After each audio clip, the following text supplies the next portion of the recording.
Yo guys, क्या हाल है सभी के। उम्मीद करता हूँ बढ़िया ही होंगे। जैसा कि आप लोगों को पता है कि भाई हम लोग आज बनाने वाले हैं आयरन फार्म, जिसमें हम लोग आयरन गोलम की हत्या करके उनके अंदर से लोहा निकालेंगे।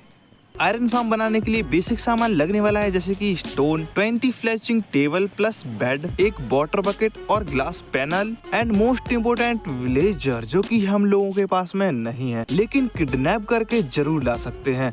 मैंने अपने पिछले एपिसोड में एक विलेज फाइंड किया था जो कि मेरी इस लोकेशन से 400 ब्लॉक दूर है और हम लोग विलेजर वहीं से चोरी करके लाने वाले हैं। वो सब तो बाद में होता रहेगा। सबसे पहले हम लोग बनाएंगे फ्लैचिंग टेबल, जिसके लिए हम लोग को चाहिए होगा फ्लिंट और लकड़ी बस। हाँ, तो फ्लिंट मिलेगी ग्रेवल से और ग्रेवल मिलेगी भाई समुद्र के अंदर। हाँ, तो मैं यहाँ पर पानी के अंदर आ चुका हूँ और अब देखते हैं भाई यहाँ पर ग्रेवल है कि नहीं।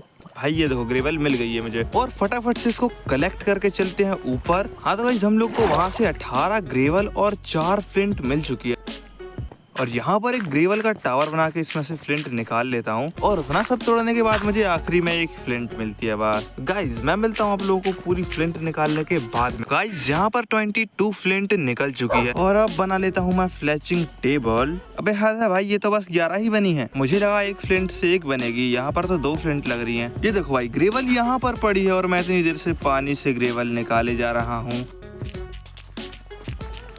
और गाइस फाइनली 20 मिनट की मेहनत के बाद में टोटल 20 फ्लैचिंग टेबल बन के तैयार हो चुकी है। हाँ, कॉबलस्टोन तो हम लोगों के पास में भर भर के पड़ा हुआ है क्योंकि हम लोगों ने एक बहुत बड़ा सा पहाड़ तोड़ा था। खैर अभी के लिए इतने कॉबलस्टोन काफी हैं, तो चलते हैं सीधा स्ट्रक्चर बिल्ड करने के लिए। 5x5 का स्क्वायर और 12 ब्लॉक ऊपर खंबे लाइक दिस, और अब 12 ब्लॉक ऊपर खंबे लाइक दिस, और ऊपर से इनको जोड़ दो। उसके बाद में बिल्ड किया हुआ स्ट्रक्चर कुछ ऐसा दिखेगा और फिर 6 ब्लॉक ऊपर जाना है और 6 ब्लॉक ऊपर आने के बाद में एक तो प्लेटफॉर्म बिल्ड करना है 5x5 का लाइक दिस, और ऐसा ही सेम सीन चारों तरफ करना है लाइक दिस। ग्लास पैनल के लिए मैं सैंड को स्मेल्ट होने के लिए लगा देता हूँ और साथ ही साथ मैं यहाँ पर पेड़ के पत्ते भी इकट्ठे कर लेता हूँ क्योंकि आयरन गोलेम कोबलस्टोन की बाउंड्री के ऊपर स्पॉन हो सकते हैं लेकिन लीफ के ऊपर नहीं होते हैं। साथ ही साथ और स्टोन रख लेता हूँ, कमी ना हो बस किसी चीज की। प्रिपरेशन पूरी हो चुकी है, अब चलते हैं सीधा ऊपर और अब लगा देता हूँ यहाँ पर फ्लैचिंग टेबल। चारों तरफ टेबल लग के तैयार हो चुकी है और अब बारी चारों तरफ से वॉल से कवर करने की, और वॉल भी पूरी तैयार हो चुकी है और अब बारी है इसको ऊपर से कवर करने की कुछ ऐसे। और अब ये पूरी छत बन के रेडी होने वाली है और ये लास्ट ब्लॉक सारी की सारी फ्लैचिंग टेबल कवर हो चुकी है। अब बारी है चारों कोनों को बराबर मिलाने की। ऐसे ही करके भाई पूरे के पूरे चारों तरफ के बराबर मिलाने हैं और अब फाइनली यहाँ पर पूरी की पूरी छत कवर होके रेडी हो चुकी है और अब बारी है इसकी बाउंड्री करने की लाइक दिस, और ऐसा ही चारों तरफ करना है।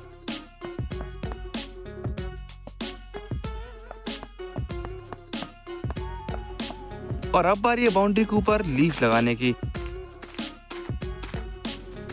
और अब यहाँ पर लीफ भी लग के रेडी हो चुकी है। और अब बारी है पानी फिल करने की और पानी फिल करने से पहले ये स्ट्रक्चर बना लेना है और इसके ऊपर पानी डाल देना है। पानी चारों तरफ डालने के बाद में माहौल ऐसा दिखेगा। टॉप फ्लोर का पूरा काम तो हो चुका है। अब विलेजर को ऊपर लाने के लिए यहाँ पर गड्ढा करके यहाँ से नीचे सीढ़ियाँ बनानी पड़ेंगी और अब मैं नीचे आकर यहाँ से सीढ़ियाँ बनाना चालू कर देता हूँ एंड डन। और अब भाई सीढ़ियाँ भी बन के तैयार हो चुकी हैं। और हाँ, ऊपर फेंस डोर लगाना मत भूलना, मैं भूल गया था। और फेंस डोर लगा के इनको ना खोल देना है। और अब बारी है विलेजर को पकड़ के लाने की और 2 विलेजर काफी रहेंगे क्योंकि मैं उन दोनों को ब्रीड करा के पूरे के पूरे 20 विलेजर बना दूंगा जो काम करेंगे हमारे लिए आयरन गोलम बनाने का। और अब चलते हैं सीधा विलेज की तरफ। हाँ, तो गाइस मेरे हिसाब से विलेज यही आसपास है। मैं कोऑर्डिनेट से कभी नहीं चलता हूँ क्योंकि मुझे जगह बहुत अच्छी तरीके से याद हो जाती है एक बार में ही। और भाई सामने ही हम लोगों को दिख चुका है एक विलेज, मतलब ये वही विलेज है। और सबसे बड़ी बात तो ये है भाई, वहाँ से लेकर समुद्र तक भाई प्लेन पाथवे है, बस थोड़ी सी डर्ट हटानी पड़ेगी। सबसे पहले ये डर्ट निकाल के यहाँ पर रास्ता बना लेता हूँ।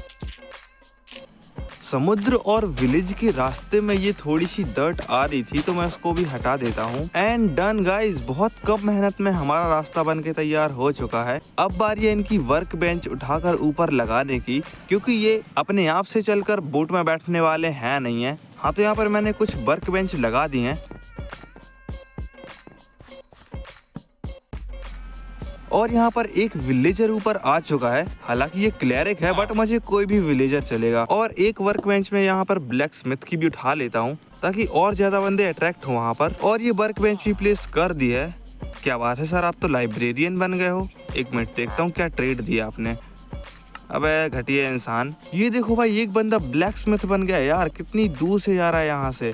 ये होता है वर्क बेंच उठाने का फायदा। अरे भाई, तो यहाँ पर क्यों खड़ा हो गया यार, बोट के पास में जाना। अरे अरे अरे, एक बंदा और पहुंच गया वहाँ पे, रुको जाता हूँ अभी मैं। कोई भी हो चलेगा भाई, मुझे बस 2 विलेजर चाहिए। चलिए सर बैठिए, आपको कोई तकलीफ नहीं होगी। मैं आप लोगों को सही सलामत अपने घर ले जाने वाला हूँ। ये कि मैंने बोट को लीस, और भाई साहब इसको घसीटते हुए सीधा घर ले चलते हैं।